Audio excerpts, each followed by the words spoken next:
ஒரு மதரசாவில் பணியாற்றி கொண்டு இந்த தீமையை ஒழிக்க முடியாது. அடிப்படையில் நிரந்தர நரகத்தில் தள்ளக்கூடிய காரியங்கள் எல்லாம் மார்க்கம் என்று உலமாக்கள் சொல்வார்களேயானால் அதுக்கு களம் இறங்கித்தான் ஆக வேண்டும் என்று, அப்பதான் ஊர் ஊராக செல்ல வேண்டும், இந்த முசீபத்தை ஒழிச்சு கட்ட வேண்டும் என்ற வெறி எங்களுக்கு ஏற்படுகிறது. அதன் பிறகுதான் பல விஷயங்களை நாங்கள் சந்திக்கிறோம். சும்மா சாதாரணமாக வளர்ந்து விடவில்லை.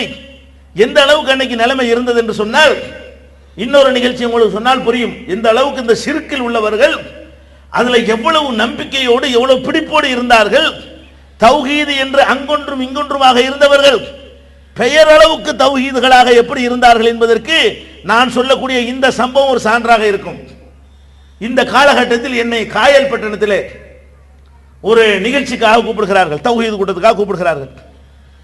அங்க போய் நான் இந்த தௌஹீத் பிரச்சாரத்தை, ஷிர்க் பற்றி, பகிரங்கமாக தர்கா வழிபாட்டை பற்றி பேசுகிறேன். சங்கரன் மந்திரில் பணியாற்றி கொண்டிருக்கிற அந்த காலகட்டத்தில் போய் உரையாற்றுகிறேன்.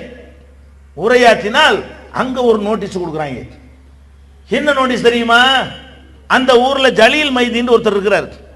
கீழக்கிற ஆட்களும் அனைவரும் காயல்பட்ட தொடர்புள்ள ஆட்களுக்கு தெரியும். ஜலீல் மைதீன் ஒருத்தர் இருக்கிறார். அவர் என்ன பண்ணுவார்னு கேட்டா, குத்துபியத்தின் ஒரு புதிய திக்கரை உண்டாக்கி அந்த திக்கரை காயல்பட்டினம் முழுவதும் பரப்பி கிட்டத்தட்ட 95% மக்கள் அந்த திக்கரை செய்யக்கூடிய அளவுக்கு ஆக்கிட்டார். அது என்ன திக்கர் தெரியுமா? இருட்டில் அனைவரும் உட்கார்ந்து கொண்டு யா முஹித்தீன் யா முஹித்தீன் யா முஹித்தீன் 1000 தடவை திக்ர் செய்தது.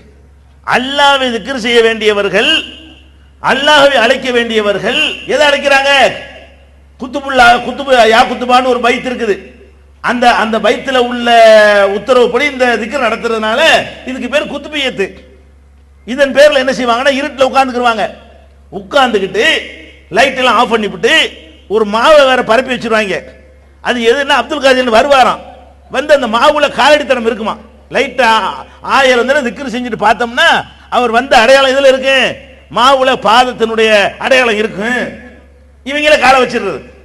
இருட்டு எதுக்குன்னா, வெளிச்சத்தில் காலை வைக்க வேண்டியதான. அவரு இருட்டாக்கிட்டா என்ன செய்வாரு? அவரே ஒரு காலை மாவுல வச்சிருவாரு. லைட் போட்ட உடனே மாவுல 2 கால் இருக்க முடியாது. வந்துட்டு போயிட்டாரு. யார் வந்துட்டு போயிட்டாரு? அப்துல் காதிர் வந்துட்டு போயிட்டாருன்னு சொல்லி அல்லாஹ்வை திக்ர் செய்ய வேண்டிய, அதாவது எந்த அளவுக்கு சொல்லுவாங்க, காயல்பட்டினம் சிறுமக்கம், அந்த காலத்து பழமொழி. இன்னொன்னு சொல்லுவாங்க, அது நல்லா இருக்காது சொல்லக்கூடாது, ஆனா பாதி மட்டும் போது. காயல்பட்டினத்தை சிறுமக்கா, சின்ன மக்கா என்று சொல்ற அளவுக்கு பெயர் பெற்ற அந்த ஊர்ல உள்ள மக்களை, அதிகப்படியான மக்களை எப்படி மாத்திட்டாங்க? இருட்டில் உட்கார்ந்துக்கிட்டு முஹீதீன, இறந்து போன ஒரு ஆளை திக்ர் செய்யற அளவுக்கு மாற்றி வைத்திருந்தார்கள். எப்படி இது இந்த அளவுக்கு வளர்ந்துச்சு தெரியுமா? அந்த ஆளு ஜலீல் மைதீன்கிற ஆள் என்ன செய்யறாரு? ஒரு நோட்டீஸ் போடுறாரு. என்ன நோட்டீஸ்? நாங்கள் முஹீதீனை இருட்டில் உட்கார்ந்து அழைக்கலாம் என்று நாங்கள் சொல்கிறோம். இது தவறு என்றால் என்னோடு முபாஹலாவுக்கு தப்லீக் தயாரா, சிம் இயக்கம் தயாரா, ஜமாத் அப்போ அதான் இருந்தது அந்த ஊர்ல. அப்ப தௌஹீத் ஜமாத்னு ஒண்ணு இல்ல. அப்ப இருந்த இயக்கம் என்ன? இந்த தர்காவெல்லாம் கூடாதுன்னு ஒரு அளவுக்கு சொல்லி கொண்ட இயக்கம் தப்லீக் ஜமாத். அது கொஞ்சம் பேர் இருந்தாங்க. ஜமாத் இஸ்லாமி அவங்க கொஞ்சம் பேர் இருந்தாங்க. இந்த சிமி இயக்கம், சிம் அவங்க இருந்தாங்க. எஸ்ஐ ஒன்று இருந்தாங்க. இந்த 4 இயக்கங்களையும் குறிவைத்து அவர் நோட்டீஸ் போடுறாரு. நாங்கள் செய்கிற இந்த குத்துபியத்து தவறு என்று சொன்னால் முபாஹலா, முபாஹலாண்டா என்ன?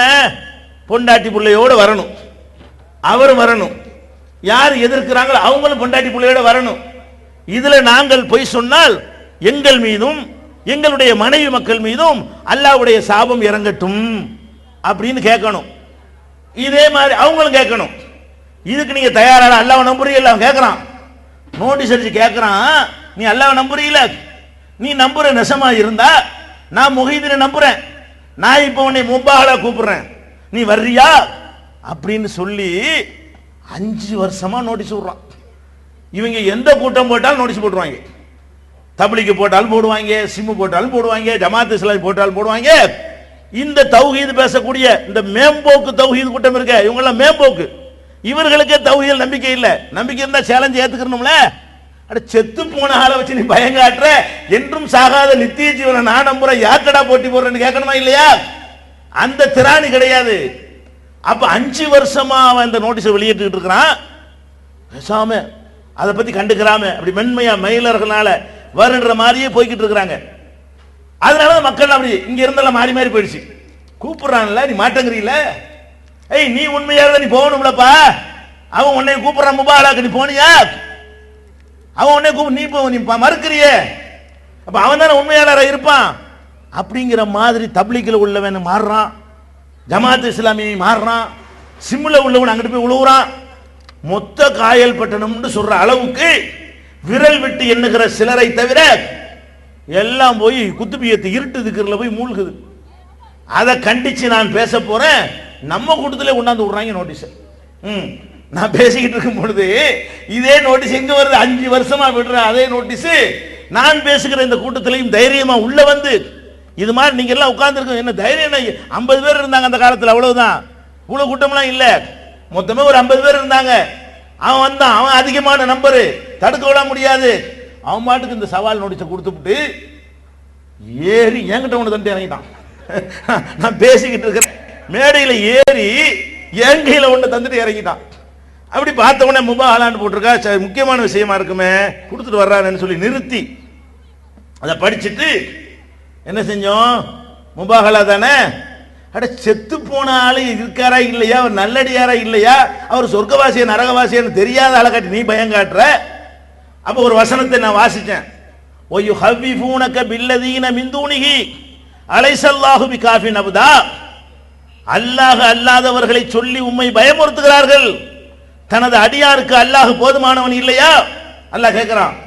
ஒய் ஹவ்விஃபூனக பில்லதீன மின் தூனிஹி, அல்லாஹ்வை தவிர மற்றவர்களை காட்டி உங்களை பயமுறுத்துகிறார்கள், அல்லாஹ் தன் அடியாருக்கு போதுமானவன் இல்லையா என்ற அல்லாஹ்வுடைய வசனத்தை நம்பி இந்த முபாஹலாவை நான் ஏற்றுக்கொள்கிறேன். உனக்கு ஊருக்கே நான் வருகிறேன், உன்னுடைய காயல் பட்டணத்துக்கே வருகிறேன், என் மனைவி மக்களோடு வருகிறேன், உனக்கு பிடிச்ச தேதி நீ அறிவிச்சுக்க என்று பகிரங்கமா ஏத்த உடனே தான் ஆஹா, அவன் எதிர்பார்க்கல. இதே மாதிரி 5 வருஷமா கொடுத்த நோட்டீஸ், 5 வருஷமா கண்டுகொள்ளாமல் இறங்கின ஒரு விஷயம் இப்பவும் இறங்கிடும். எதுக்கு நான் சொல்ல வர்றேன்னா, உறுதியான நம்பிக்கை இருந்தால் நிச்சயமாக அல்லாஹ்வுடைய உனக்கு ஷிர்க்ல உள்ளவனுக்கு மும்புட்டு உறுதி இருந்தா தௌஹீதுல உள்ளவனுக்கு எப்படி இருக்கனே, அதான் முக்கியம்.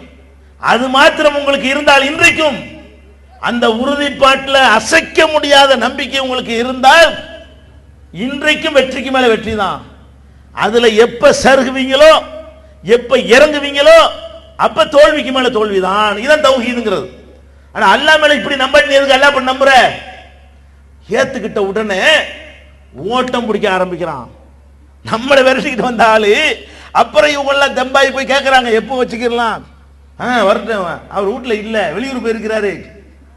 அப்ப தேதி கொடுக்க சொல்லி இங்க வரட்டவும் அவங்க ஓடி ஒளிகிற அளவுக்கு ஆன உடனே தான் ஒரு கலகலப்பு, குத்துபியத்துடைய எண்ணிக்கை குறைகிறது. இந்த நேரத்தில் என்னுடைய மனைவி 2வது குழந்தையை பெற்றெடுக்கிறாள். பிறந்து அன்னைக்கு டெலிவரி. காயல் பட்டணம் தொண்டிக்கெல்லாம் உறவு இருக்கு, உங்களுக்கு தெரியும். மெசேஜ் அங்கேருந்து அவங்களுக்கு போகுது. உடனே என்ன பண்ணி விட்டாங்க, 4 நாள் டயத்தில் முபாஹலான்ட்டானுவோ. மனைவி மக்களோட போகணும்ல. நான் இங்கே இருந்து காயல் பட்டணம் எவ்வளவு தூரம், இப்போ உள்ள மாதிரியான சாலை வசதிகள் அந்த காலத்தில் கிடையாது. அதுவும் பிரசவிச்ச ஒரு பொம்பளையை குத்திட்டு 4 நாள் பிள்ளை தூக்கிட்டு போக முடியுமா? இன்னைக்கு தான் டெலிவரி ஆயிருக்கு. முபாஹலாக்கு 3 மாசமா வரட்டிட்டு இருக்கோம், தேதி தராம ஒளிஞ்சுக்கிட்டு இருந்தவன் என்ன பண்ணிட்டான், டெலிவரி ஆனது கேள்விப்பட்டு வா சொல்ற 4வது நாள் வாங்குறான். ரெட்டின்னு சொல்லி ஏற்றுக்கொண்டு 4 நாள் குழந்தையை தூக்கி கொண்டு பச்சை உடம்புக்காரி அழைத்து கொண்டு என்னுடைய முதல் மகனையும் 4 வயசு அவனுக்கு, இவனுக்கு 4 நாள் பிறந்து அங்க போனோம். இந்த பிரார்த்தனையை செய்தோம். யார் பொய்யர்கள் அவர்கள் மீது அல்லாஹ்வுடைய சாபம் வரட்டும், அவர்கள் மீதும் அவர்களுடைய குடும்பத்தின் மீதும் அல்லாஹ்வுடைய லானத் இறங்கட்டும் என்று சொன்னோம்.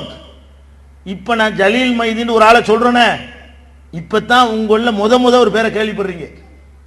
சாபம் இறங்கி இருக்க வழங்குதா?